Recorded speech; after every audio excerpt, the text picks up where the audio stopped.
我们看三号坑出土了，三号坑考古学家说这个坑是叫黄金之坑哦，对，它金光灿灿了。那这个坑其实当时发现的时候有一个重要东西，就是出土了一个很大块的金面具。这个金面具当时发现的时候，它是像纸一样被揉成一团了，所以它被破坏得很严重。你这么好不容易这么贴在这个青铜面上，青铜面具，然后你在外面不是贴得好嘛，你一定要把它拿出来，把它揉成像一段卫生纸一样丢在旁边。那考古学家是拿出来到实验室慢慢把它展开，慢慢展开。哦，不得了，是一个黄金面具，很大的黄金面具。我现在看到的这个黄金面具，它其实薄的只剩下一张纸而已。对，0.2毫米。那你怎么锻造出？怎么做出来的？对，我们可以做比较哦。左边这个比较大的是这一次挖出来，右边这个三星堆2号坑就以前上次挖出来比较小。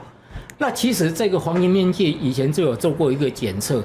它的厚度只有0.2毫米，等于是像金箔一样，像金箔一样，现在的金箔。对。那问题以前的打造技术，现在金箔是用机械把那个金子用强力这样压出来，一直压。那以前你如果用铁锤锤，它没有办法像0.2毫米这么分布这么均匀，而且这么细，而且三星堆出土的比较薄的这种黄金啊，基本上很一致，0.2毫米，就差不多2张 A4 纸的一个大小。那我说它文明的一个高度很高，是我们如果跟欧洲来做一个比较，欧洲中世纪，中世纪是从那个西罗马灭亡，西罗马灭亡是公元476年，476年的时候西罗马灭亡，一直到15世纪东罗马灭亡，这一段时间1000年的时间叫中世纪。欧洲是在中世纪发展出金箔的文化的工艺出来，他们怎么做？欧洲很天然，他把这个金箔是用那个我们牛肠跟羊肠，羊肠牛肠外边有一个肠衣呀，我们的那个肠衣，那个肠衣很薄，又半透明的，那个肠衣泡在一种化学溶剂里面，泡了一阵子，然后出来晾干，晾干以后它会形成一种非常坚韧的，你捶打不会破。他们是用这种肠衣。然后把金子做成薄薄的那种长方形的小块，一片一片包在这个2块统一中间，是大铁锤敲锤，要锤个几千次，要几个小时以后，它会形成一张金箔出来。但刚才讲这是中世纪，对，西罗马灭亡，公元476年以后的事了。即使让你算476年开始，离三星堆多久？1500年，1500年，等于说三星堆文明这种金箔的出现了，你不要小看它，比西方世界多1500年，对，多1500年，所以它发展出这样的一个东西出来，是为什么叫它说这是黄金之坑啊？这个也是三号坑的镇坑之宝，对，就是这个黄金面具。而且我觉得最不可思议，这个金面具经过这么多年，你揉捏成这个样子，它还可以展开，就代表说你当时做的有多么厉害了。对，展延那个韧性啊，非常非常高。黄金本来就有一点了，展延，但它捶打以后，这种韧性非常非常高，对，而且它保存到现在很好，它照讲这种金箔在土里面很容易，这边稍微丢个石头，那边丢个，它要破碎不讲，它有破掉的地方，但基本上它保存了，还可以看出来是一个青铜面具，可以跟青铜面具做一个很吻合的对比。那另外我们再往下看，这个三星堆其实还有出土，这是上次1、2号坑出土的那个金杖。这个金杖140几公分高，所以你看它以前打造金箔的这种工艺，做得很精致，可以达到140几公分高，延展到140几公分。对，那这个金杖出土呢，告诉我们2件事。所以以前我们说三星堆文明它很不可议，这个金杖在中原文化里面没有这种东西，它是代表国王的一种权力嘛，权力。那这种金杖在商朝中原本土所有考古出土没有发现。它在哪里？埃及有，对，权杖，对，权杖。那这个金杖它为什么会出现这样的一个形式？它跟西方文化是不是有密不可分的一个连结？现在还要有更多的证据出来显示。那个金杖也是0.2毫米。那你金杖，你看右边这个图啊，显示说它是一个商朝第3代国王的手中的权杖。为什么？商朝我们看以前。三星堆是蜀国以前第3代国王的一个蜀国的第3代。那以前那个古书那个华阳国志是东晋出土了一本书，长渠写的。那这个长崎写这个华阳国志，他是专门考在哪里？中国西南、四川、云南、贵州，主要这三个地方。所以他描写的这3个地方，描写的风物啦、人土、那个风情文化，描写得很清楚。他就说，他这个地方曾经出现5代国王，在以前古代的时候，就古蜀国有5代国王。第一个蚕丛，教人民养蚕啊，种商业。所以刚才讲有丝织品。对，其实这个确实华阳国志写的有他一个历史的一个根据在。那第2代国王被抹掉了，叫伯冠，不晓得为什么被抹掉，他的历史。那第三代大家比较耳熟能详了，叫夷府。夷府鱼啊，鱼我们知道是鱼嘛。那府这个字呢，一个像鸟字头底下一个鸡。那夷府这个府其实是一种像现在的鱼鹰啊，会捕鱼，会潜到水里面把那个夷府是教人家渔猎的。那第3代国王也很出名，大家了解他。那这个金杖上面，它其实我们刚才讲0.2毫米这么薄，它是用嵌刻，用像钉子一样，用锤子慢慢打，敲。所以你刚才讲那些鸟、那些鱼的是用嵌刻的方式出来的，不会破掉，不会破掉。那你看它上面嵌刻的图案是什么？最上面是鱼，然后一个箭一样射过去嘛，鱼中间那个就是虎，就是现在讲的鱼鹰嘛，或者说野鸭一样，这个代表夷虎的形象啊。底下它对称，底下夷虎，那最底下那边有3个人头，人头上面有那个5齿冠，对，5个像那个尖齿的那个皇冠，5齿冠，那耳朵有打洞，这个就是夷虎，对。所以它很多东西出土有证明古蜀国它是也是有这个所谓统治阶层的，一代传一代，第1代刚才讲蚕丛，第2代被磨掉，历史没有办法了解为什么，第3代夷虎，第4代非常有名，第4代在中国古代诗词里面大量出现李商隐，李商隐他有写到那个沧海夜明珠有泪，蓝田日暖玉生烟。前面一句其实是什么？就是望帝春心托杜鹃嘛，庄生晓梦迷蝴蝶，望帝春心托杜鹃。那这个诗非常有名，他那个望帝啊，望帝其实就是讲古蜀国的第4个皇帝，其实叫杜宇。那后来为什么叫他望帝呢？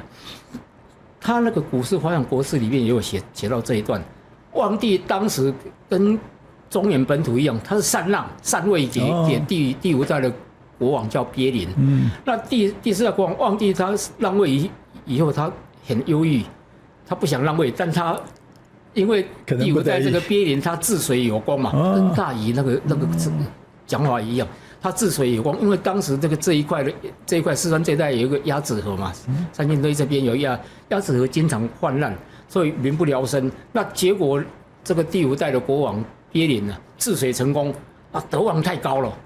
那这望帝只好把皇位传给他，三让，叫三让。三让以后他自己其实也由于死了以后他化成一只杜鹃鸟，所以望帝春心托杜鹃。杜鹃不是我们现在讲的那个杜鹃花，它是一种鸟类，化成杜鹃鸟。它飞到上空的时候，看着他自己古蜀国的这个大地呀，流泪啼血。杜鹃啼血，他太想念这块地方了，所以望帝春心。所以在古代诗词里面也有几个这样的一个描述。对，好，那特别提到说，在印度跟商朝是有一个神秘的故事的。对，那我特别讲，它跟以前中原文化还有一块技术上、工艺上非常不同的地方啊。它有一个叫新鼓的技术，我们看有一张图，它有一个红色的支架在那个青铜器里面。好，我们来看这张图啊。这个图是这个青铜器是从8号坑出来的，然后这个青铜器当时这个就考古学家跟科学家联合在研究这一块的时候，发觉它有一个很特殊的，这个青铜像里面用 X 光照，它里面有没有一根柱子支架？对，像这种东西，那后来才发现，既然这个小丽人青铜器有，其他东西有没有？我开始去照，包括刚才讲的。我们讲青铜神树4公尺高，它为什么不倒？那个枝桠是弯曲的，它为什么不会3000多年不会垂下来，不会变形？它其实用的就是这种叫新骨技术。那这种新骨技术是里面，它里面把那个铜枝形成以后，同时要灌进去这个浇筑这个膜跟跟那个饭里面啊，要浇进去以前，他先用那个柳木、柳树那个枝芽，或者用竹子打成像现在我们简单讲钢筋水泥，现在的钢筋水泥嘛。你如果梁柱里面只有水泥，没有钢筋，它很容易就碎裂，很容易断掉。所以它有钢筋水泥的概念。它就是以前的钢筋嘛，这个青铜器里面的钢筋，它在绞铸之前，它其实会把这个东西放比较需要支撑的地方。那个如果是有弧度的，它就把这个弧度先做出来，把这个芯放进去，放进去有铜在。就整个出来成型，把它包覆在里面，对，外面看不到，但它形成了一个很强的一个支撑作用。所以我们讲说它是古代的一个文明是有这种钢筋水泥的一种姿势，就那种一种尝试在了。对，所以这也是一种很特殊，它跟中原的那个青铜器。中原青铜器就是灌进去出来，没有这种技术。所以三星堆文明它有的地方，它确实是我们很不可思议，甚至觉得说它有些地方啊。高于中原的那种青铜器的一个文明存在。这两天帮我们带来就是商朝跟三星堆，它这个青铜器，它这中间有相合的地方，也有不一样的地方。对，我们刚才开场的是在讲说，我这一次考古文献考古出来以后，那个文献报告到我手上，我看得入迷的是它有2块很重要的意义。其实一个最重要意义是，以前我们讲说它是一个化外之地，横空出世，跟自外于中原文明的一块文化完全没有关系的，有关系有关系。这次出来考古东西证据太多了，然后跟商朝的东西做一个比对，它基本上跟商朝是一个兄弟一样，早期的父母血缘是一样的，后来兄弟失散分开了，分家了，分家形成不同的一个风格的文化。那我们从哪里看呢？从这次出土的一个东西来看，它的证据。我们看右边这个司母戊鼎，我们知道是商朝的国宝嘛。对，当时蒋介石本来想要拿台湾的，拿不动，没办法，太重，拿不动。对，那现在也算那个大陆的国宝。对，国宝。那左边这个很高的这个是什么？是叫鼎尊跪坐人像，它上面是一块尊是一个尊，那底下有一个人跪着，手往前伸，这个手前面。其实，如果现在考据，它应该是有拿一个像造型像遗音刚才讲的那个虎符的那个，对，这个跪坐人像跟铜鼎有什么关系？风格差很多啊。但里面找到一个证据，非常惊讶。先看你铜鼎，它上面也有破了一块，对吧？它其实真的也是支离破碎，这个铜鼎也是支离破碎。这个跪坐人像，它当时也是拼接出来了。我们看跪坐人像头部上面平顶的这个地方啊，从这边起算到最高的地方，到上面这个尊啊，最高的地方是115公分，很大呀。对，很大。但这个大本身很大的东西，我们的青铜神是更大。为什么特别提出来？它这个其实跟商朝有关。商朝刚才讲这个司母戊鼎啊，你如果从这个最脚底。一直到顶端了133公分，但这2个把手高度如果扣掉，不得了，115公分。所以你看它的尊115跟这个顶也是115，这绝对不是巧合。那也可以了，你说单一可以是巧合，那单一我们不能做主嘛，我们可以看它出土很多东西。那这个尊我特别先讲，这个尊很好玩，当时出土的时候里面是什么？海贝，贝壳，海贝。可它不在。内陆里面吗？对，你在内陆里面的这个等一下有空我会讲到，它跟台湾的有一些牵连在。就它有一个螺，只有台湾才有。对，就没想到台湾的那个螺居然跑到了三星堆里面去了。对，其实我这边有一本书叫《台湾史前文明》啊，《台湾史前文化史》。那这个台湾史前文明的考证，它其实这个尊里面有5种海贝。那以前其实海贝是什么？就存钱罐嘛，以前是货币用的。货币。那这个海贝里面有两个，一个是保罗，这个保罗跟台湾以前颜辽文明出土的那个保罗是一致的。只有台湾有，而且只有台湾有。对，它是在热带地区，而且这种保罗很好认。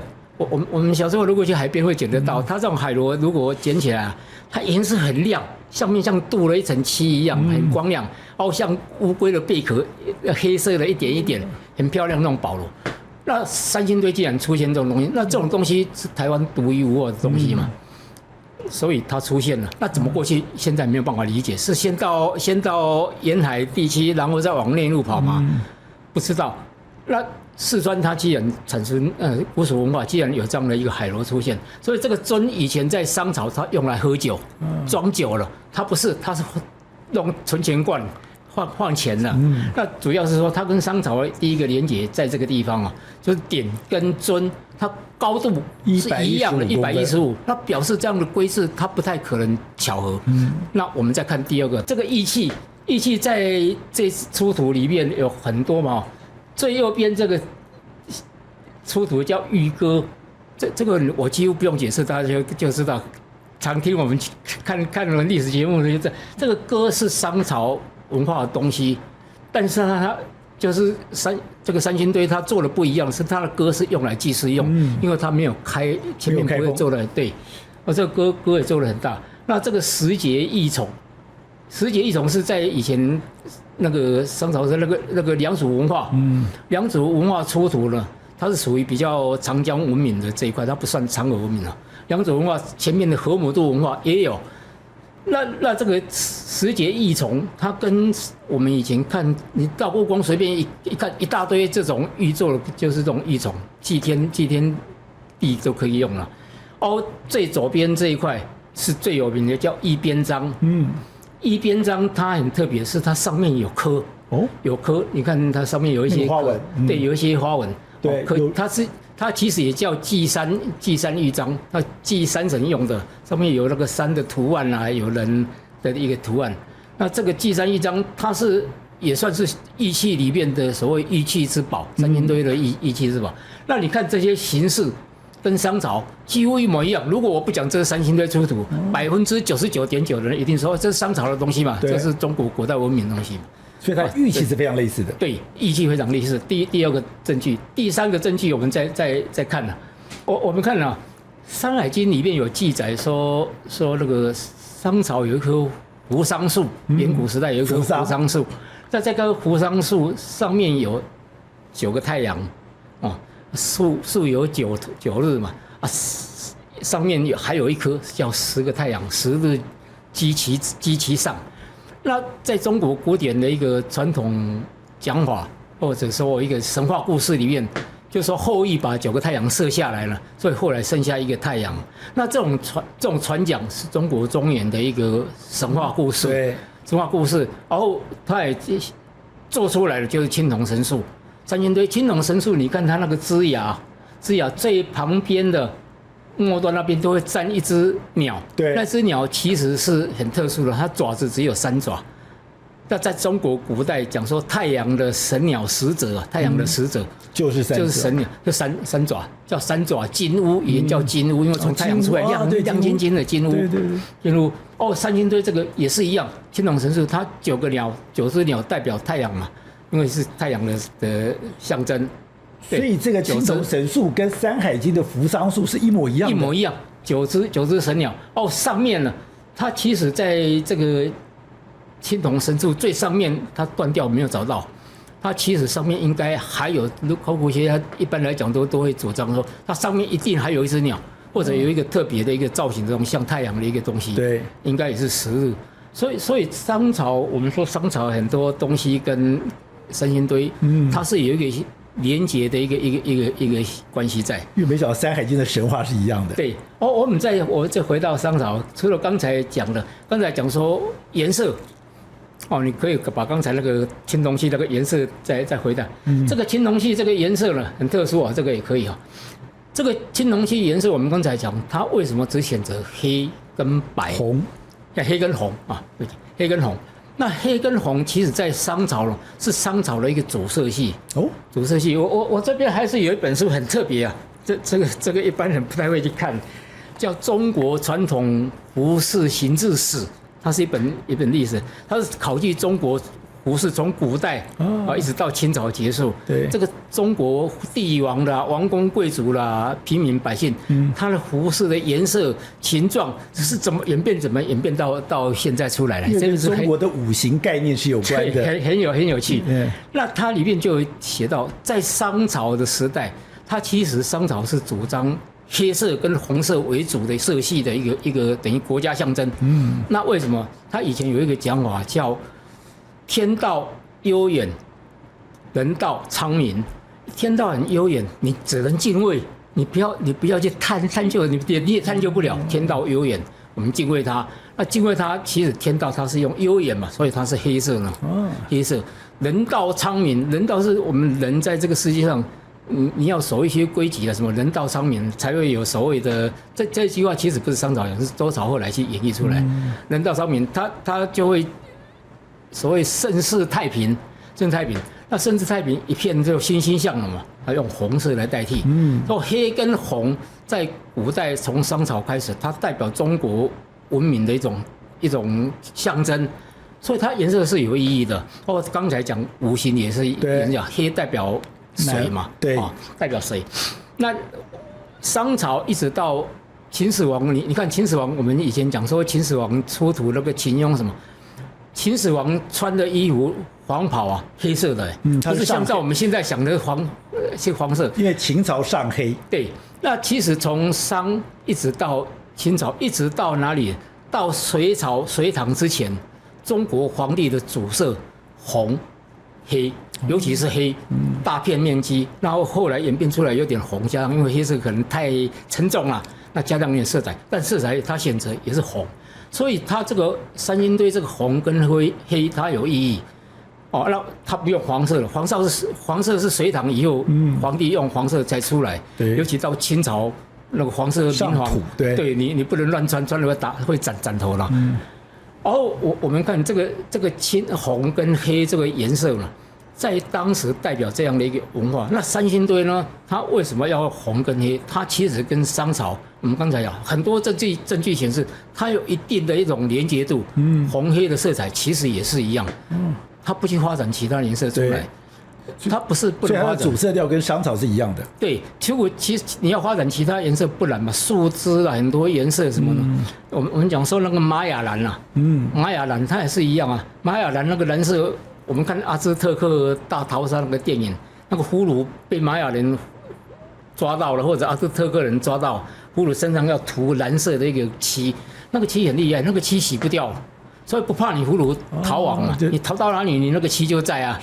那个俘虏，那个漆，那个叫玛雅蓝，那个玛雅蓝它也是用一种树叫野青树，所以以前古代文化一样，我们讲玛雅神明文明也是很多不可思议，它用野青树加上一种土叫玻璃土，玻璃土它里面含有铝跟镁，然后把这个野青树的树枝抓起来跟这个玻璃土的土啊混合水灌进去，混合搅一搅，它出现蓝色的东西，刷在器物啦，你要美化器物或者它颜色洗不掉，1000年你日晒雨淋、强酸强碱没有办法破坏，所以玛雅文明有它一块地方，那商朝这一块也是一样。好，那都是啊，你提到说，现在这个《山海经》跟整个三星堆的文明。《山海经》其实是中国一个非常神秘的书。刚刚讲，没想到它的这个所谓的青铜神树跟这个扶桑树是一样的。它不止如此，刚刚讲它的这个所有的很多的造型，三星堆很多造型。刚才我们看到这个青铜神像跟那巨蟒，我们看到了这个所谓的这个神兽，基本上都长得一样的。对，我们看前面那一张开始，我来那个青铜神树刚才讲过了嘛，是9个太阳了哈。然后我们再看这一张，这一张非常有名的是《山海经》里面讲到中国的春神，春天的春神，他会教人们春天到了开始要播种嘛。春神的形象在《山海经》形容的就像这一张图，人头最主要是人头鸟身，人头鸟身。三星堆出土的那个青铜人像啊，它有一只，你看它这个。也像人头，对，人头翅膀你看就很清楚是鸟身嘛。所以我们讲说《山海经》，以前讲《山海经》是不是大家在质疑它是一个神怪志异的一种小说？其实后来它很多东西证据出来，它是一个博物志，它是可能有到过，因为《山海经》不是一个人写的，它是很多人写。在这中成书的过程，可能有人到过古蜀国这边，看到很多他这个青铜器，回来讲，有一个国家，它里面的人长这样子，出来了，所以他把那春神郭芒啊，这个叫郭芒的一个形象，就用这个所谓三星堆的青铜器的造型啊，做一个对证。那这个是其中之一，青铜树这个是第二个。还有我们再往下看，还有是这刚才讲非常有名的这个叫虎兽龙。这个虎兽龙，它第一个高，第二个你特别看它前面那个头的部分啊，中间有一个头，那个虎头的部分，它虎头是有长角的。对，你仔细看有没有长角？长角，然后虎头龙身，那龙身是彩绘的，彩绘。还有一个很特征是它那个尾巴啊，长到不行，对，太长了。那这个在《山海经》里面也找到一个对应，叫周吴。周吴这种神兽，周吴这个神兽，你看我们不用文字。不练文字记啊，你看这个图基本上就是这个，他也写《山海经》也写这个周吴这个神兽很特殊，它这个虎头上面长角，然后身体五彩斑斓，最终它后面写尾巴比身体还要长，它尾巴很长。那这个跟这个虎兽龙出现，它又做了一次对应，所以它对应很多我们这个跟《山海经》有关。对，那等于说以前有中原本土这边的人。有跑到三星堆这边来看过，那看过它就会形成一种连结嘛，对不对？所以三星堆我们现在讲，它这一次出土证明了很多东西，那其中最重要的一块是跟中原文化脱离不了干系，尤其是跟商朝脱离不了干系。是啊，另外三星堆我觉得非常特别的是，它挖掘很多东西根本不是三星堆这个地方应该出现的。我们刚刚讲，它出现了一些宝螺。那个宝螺只有台湾附近才有，而且听说在澎湖附近才有的，就那些居然贡寮那边才有的。结果呢，现在居然跑到了这个所谓的三星堆里面当成货币，而且它出现很多的象牙，出现很多当地不应该有的海产东西出来。对，其实在1986刚开始挖1号坑跟2号坑就有发现象牙，但那时候数量不大，120根。那这次3号坑跟8号坑一挖不得了，1000多根。这么多象牙，对，很多的象牙，而且它象牙其实它在坑里面有一个一致的方向，牙尖啊，它指着一个方向，它不晓得有什么特殊意义啊。在三星堆我们没有证据不能讲，但只能说现象是这样的一个现象。但重点是它一个很神秘的一个地方是，三星堆四川是哪来这么多的象牙？对，1000多根了，而且我们刚才讲，现在考古出土的只是1%、2%而已，我相信以后一定还有更多出来。那这个象牙的存在，它显示一点三星堆文明，它以前这个古蜀人是不是有跟商朝这边有联系？另外，它跟西方世界这边也有联系，尤其是跟我们现在讲东南亚啦、印度啦这边有出产象的国家有联系。但考古学家提出一个我们值得我们探究的一个，他说不一定啦，你怎么知道它一定是进口的？它可能是本土的啊。那有象，那本土有象。那你就要先证明嘛，所以后来考古学家先提出一些观念，就是说你要象一定有象生长的环境，当时的气候。那他们在研究大概3000多年前的时候，中国的一个气候，四川是水草丰美的一个地方，是有森林大树。它现在在那个古河道里面，古河道里面出土了一些像乌木很大。然后里面有一些蕨类啦、草的那种蕨类啦，什么其他各种啊，包括一些种子都有。那就是说你大象在这边生存，第一个没有问题，现在提出环境的东西没有问题。然后考古在中国考古里面其实也有，以前在那个殷墟文化里面有出土那个象牙的雕刻，其实它有象牙。还有在一个古墓里面发现它是整座那个象的遗骸象的遗骸，还有2座，一座哈里面有一个大象，那还有一只小象的那个骨骸上面挂一个铃铛，所以表示以前有在养大象当宠物或者做什么劳力工作，不知道啊。所以中国以前其实也有出现大象，那现在要探讨就是大象到底是外来的还是本土的？那学者提出来是第一个，气候文明，中国古代气候文明是有可能的，是有可能。那另外就四川这边后来气候变化，这个大象就迁移到哪里？现在的一个叫银梦大泽这个地方。所以银梦大泽的刚才讲那些象出土的东西，在银梦大泽出土，慢慢也发现了不少。有没有？所以这个象牙出现，现在一个最大的谜团，有三星堆里面的一个谜团之一啊，它到底是本土的还是外来的，现在还没有办法定论。那现在我们讲说，大概1986到2021重新开发，经过35年的时间不敢看，其实跟这个象牙也有关系。你看这个上面这个象牙，它已经腐蚀的很严重了。它其实象牙也是一个蛋白质的东西嘛，它在土里面经过地下水、地下那个土的盐分啊，对，侵蚀它基本上有些已经腐蚀掉。那所以你整个挖出来以后就坏掉了。对，你看底下这个看起来还好，对不对？它其实中间已经好像被蛀虫一样蛀掉，都已经分解了，是中空的。那你现在技术，你如果全部把它拿到地上来，它分解的会更快。对，那再加上空气氧化什么东西呢？你没有办法保存技术还没有办法把它复原或者保存的话，你就让它在这个原地继续考古用。所以象牙跟海贝在这个三星堆里面，它占有重要的一个文化现象，它也是一个谜团。这个海螺居然跟台湾有关系。另外，它其实有一个人叫黄文螺，黄文螺是什么？那个螺在螺最底下那个边边啊，它有一条金色的橘带，有像金色的那个橘色那个带子。黄二千那个黄文螺是在哪里？是在印度洋才有哦。你看，所以刚才讲，如果大象从印度洋过来，那这个黄文螺是不是也从印度洋这一带？包括印度啦，包括东南亚这边更不用说过来的东西。所以三星堆它是一个既跟中原文化有关系，跟自己本土发展高度文明有关系。它跟东南亚这一块，跟欧洲的西方的文明，是不是有某种程度的一个连结？所以我们如果要讲啊，三星堆还有很多可以讲的东西，真的不得了。很多人一定觉得听不过瘾，很多人觉得意犹未尽。我们在上一集的这个所谓的商朝减商的时候，很多人说哇，怎么不知不觉就听完1个小时了？不用担心，市长答应我们的，他会定期来，我们会慢慢的把这个三星堆的故事、中华文明故事、世界历史的故事一一的告诉大家。谢谢社长，谢谢各位宝洁朋友圈的朋友，大家好。